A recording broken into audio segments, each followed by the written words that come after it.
Hi everyone, I'm Elizabeth from Flowers Talk Tivoli, and today I'm going to show you how to create a fern terrarium that you can use on a side table or as a centerpiece for your dining table.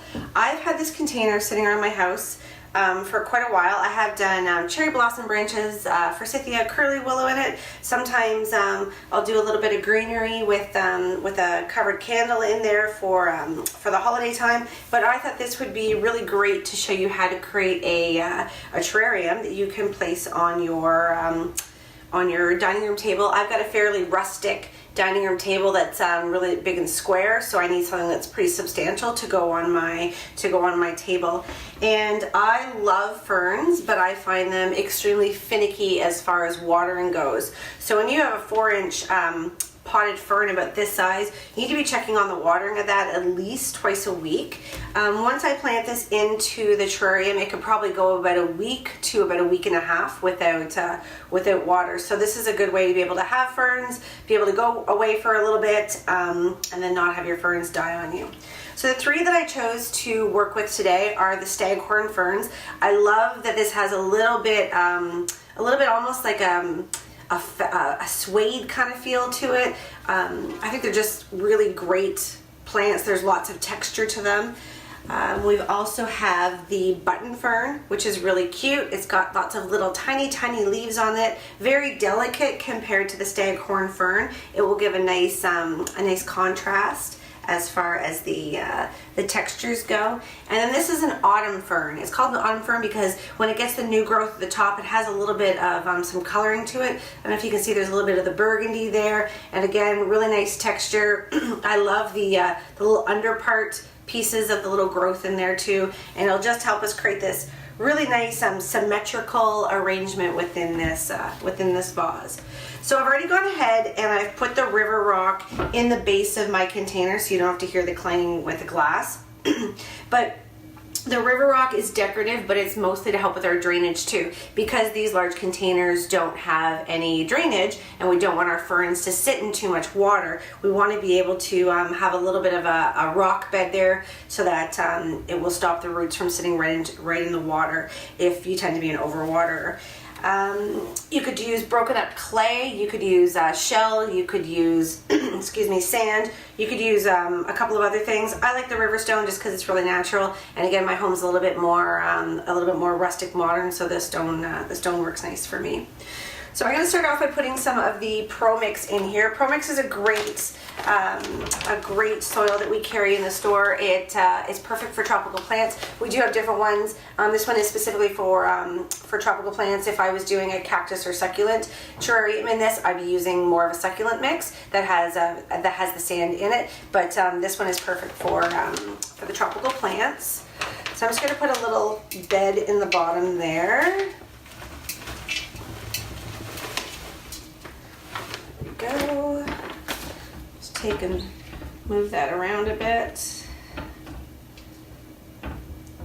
And I'm just going to place these directly, like just kind of almost in a triangle, if you will.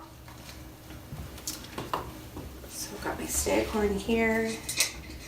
Wiggle that in there a little bit. I know my plant's going right to the top of that river stone, and that's okay. Again, I'm keeping my first staghorn is in there closer to the side. I want to be able to have room for my autumn fern and my button fern. So if you're worrying about your watering, you could give these guys a good water before you start. Put them in your sink, spray them from the top, and let them soak up water from the bottom as well.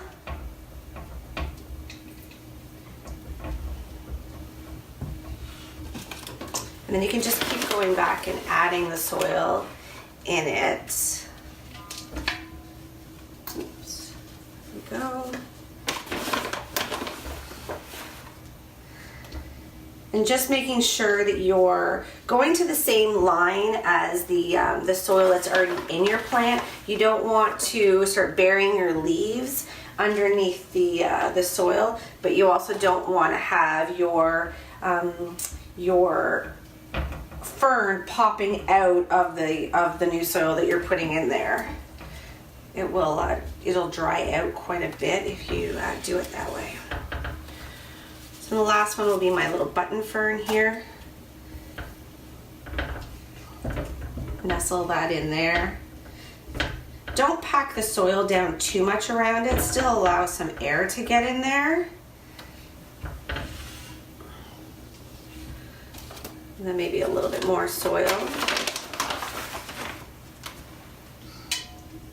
Just kind of sprinkling it down the sides there so you're not putting it right on top of your plants.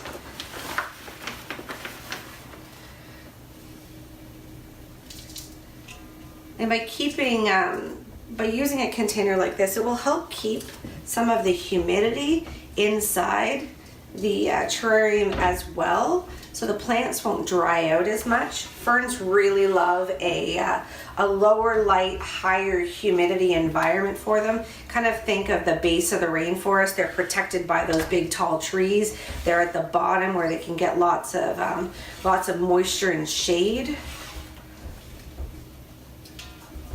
Kind of pushing down the soil from the sides there. So I probably wouldn't put any more in that than I did already. I just used 3 4-inch plants, which were a good size for this container. And then you can always add in some little decorative pieces. We have different pieces at the store. We have these little dried mushroom pieces. We've got mulberry.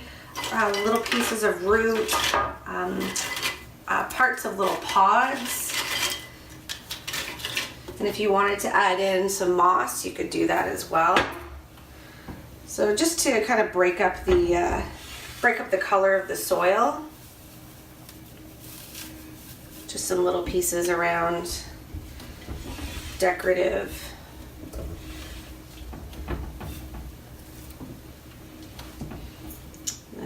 These little mulberry root pieces. And again, I'm working in a bit of a triangle, so this will sit in the middle of the table so that this will look nice from all angles. And I wouldn't stuff it with too many things, just like 1 or 2 kind of placed together.